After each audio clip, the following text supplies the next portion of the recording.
Paano gumaan ang pakiramdam ng taong nagsasuffer ng anxiety disorder? Welcome po muli sa aking YouTube channel. Yung channel na ito ay gumagabay sa mayroong anxiety, GERD, nervyos at panic attack.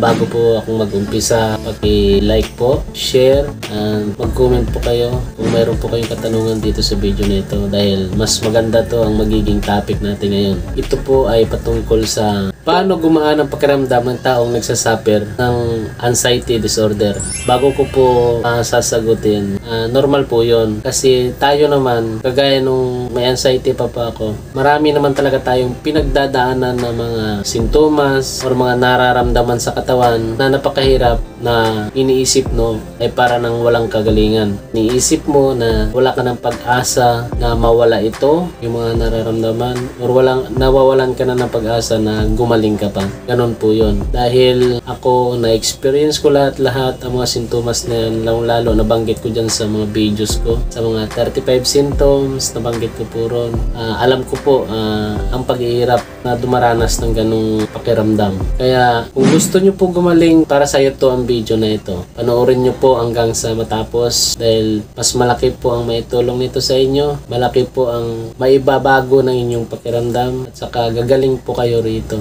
Ito po kasi bali sa na-experience ko, napakahirap naman talaga, di ba? Kaya ito lang ang ginagawa kong video na ito dahil meron lang akong i-share sa inyo kaalaman para po makawala na rin kayo sa pakiramdam na napakahirap. Maliban po sa mga itinuturo ko sa inyo, meron naman po tayong mga siguro napapanood na iba, mas okay lang din po yun. Mas nakakatulong pa rin po yun sa inyo. Unang-una po kasi, dapat ang lagi nyong iniisip, yung tipong hindi ka nagpapa-apekto talaga sa mga nararamdaman kahit nahihirapan ka. Yung parang binabaliwalam lang siya, pero napakahirap na ng pakiramdam mo nun. Yung parang inaano ka na, halimbawa pag inaatake ka, sama-sama na ng pakiramdam mo, pero nandyan pa rin na nakokontrol mo siya. Sa una lang naman mahirap yan nandyan pa rin na nakokontrol mo siya na hindi ka naaapektuhan. Kasi iniisip mo, ito yung sintomas ko na ito, dala lang ito ng anxiety ko. Ito yung mga nararamdaman ko, talagang kasama talaga ito sa mga sintomas na dulot ng anxiety. Dahil kung dumaan naman talaga kayo sa mga lab test tapos normal, isa na rin po kasi yun na mawawala rin talaga yung takot nyo.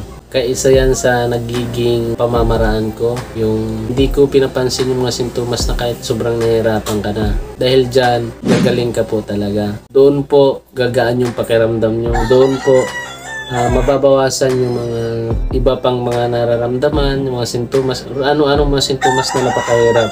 Kagaya po ng mga hilo, mga ganun, mga nahihirapan huminga, kinakabahan, kumakabog ang dibdib, masakit yung ulo. Mawawala po yan.